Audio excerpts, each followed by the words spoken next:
What if the feeling of being completely stuck, those moments where your life feels entirely frozen, is actually proof that you are growing faster than ever before? Yeah, I mean, it is a totally counterintuitive idea, but when you look at the mechanics of how human beings actually process major change, that sense of paralysis is, well, it's often deeply misunderstood. Right. Welcome to today's exploration into the source material. We are pulling apart a text called The Road That Got Me Here, which is from the broader work, A Road Worth Traveling. A really fascinating text, by the way. Oh, absolutely. And our mission for you today is to basically extract the mechanics of how we navigate life's unpredictable seasons. We're looking at how we process change and how we find meaning in the ordinary. Exactly. So whether you are in the middle of a major transition right now, catching up on personal growth, or just insanely curious about the psychology of personal evolution, this is your shortcut to understanding how it all actually works. Well, let's start with what happens when a season suddenly ends.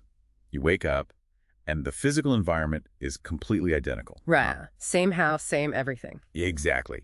The same chair is by the window, the same coffee cup is on the table, but you quietly realize that yesterday belongs to another season entirely. And that is a terrifying feeling. It really is.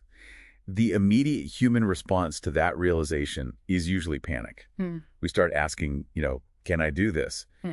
And because we rarely get certainty, we assume that self-doubt is proof that we're failing. Okay, let's unpack this because it really reminds me of a smartphone doing a massive background update. Oh, I like that analogy. Right. On the surface, during this waiting or starting over phase, the screen is totally frozen. You're tapping it, nothing is happening, and it feels like the system is completely broken. Yeah, it looks like nothing is being accomplished. Exactly. But behind the glass, the entire operating system is being fundamentally rewired. What's fascinating here is the biological reality of that waiting period. We are so conditioned to view waiting as the clock just slowing down, like this passive void. Like you're just wasting time. Right. But whether it's a seed preparing under the soil or roots growing before the branches reach the sky, discomfort happens because so much is actually happening quietly beneath the surface. The internal architecture is being built.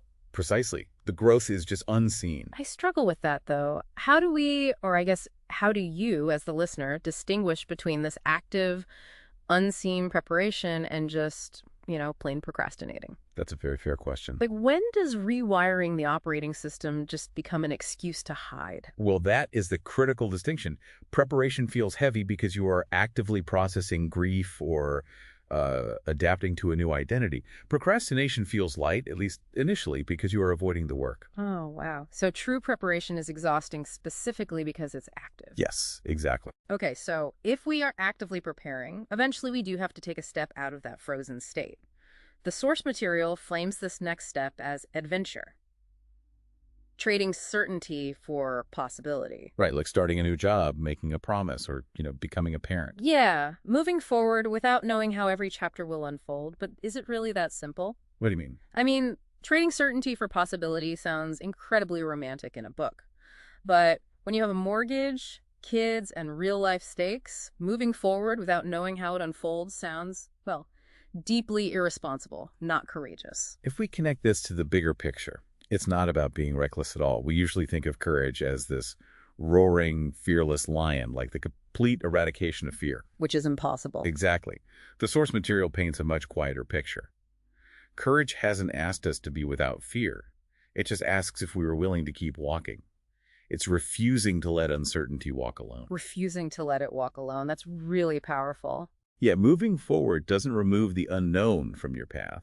It just proves the unknown doesn't have the power to stop the journey.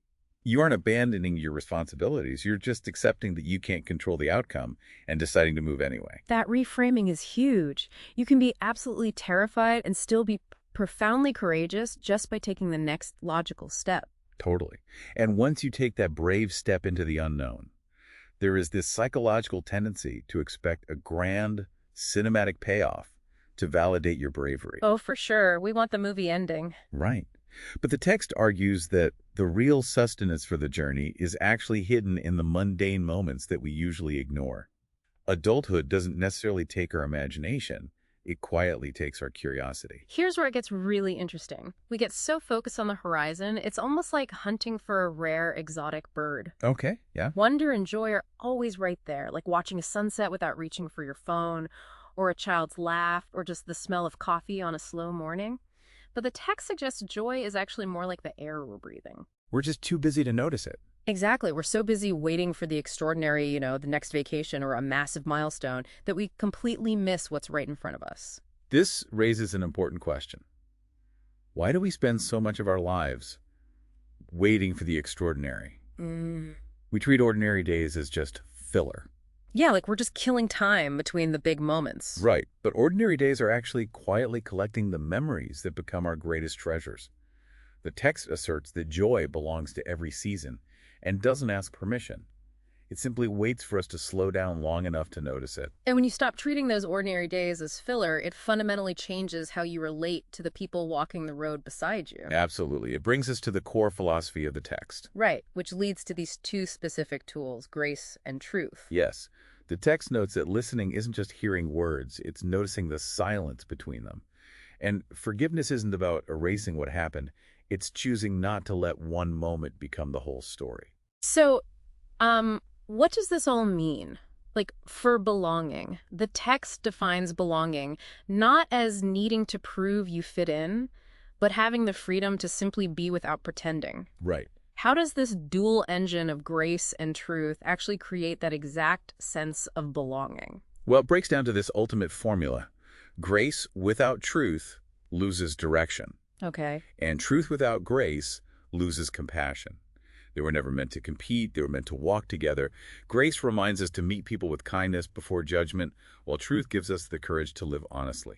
So you really need both to ensure we leave people better than we found them. Exactly. It's the balance of both that creates true belonging. Well, bringing this all back to you, the listener, whether you are navigating a difficult season, starting over, or just trying to be more present in your ordinary days, this source material offers a critical reminder. You do not need to have all the answers to take the next step. No, you don't. And you don't need a massive milestone to experience profound joy. The process is working, even when you can't see it. It really is. And I want to leave you with one final provocative thought to mull over, drawing on a section of the text we haven't touched on yet, the concept of enough. This is a great part. The text mentions that there comes a moment when we realize the road no longer asks us to keep explaining it. What if the ultimate success of your current life journey isn't reaching a specific grand destination, but simply reaching a point of inner peace where you no longer feel the need to justify your path to anyone else?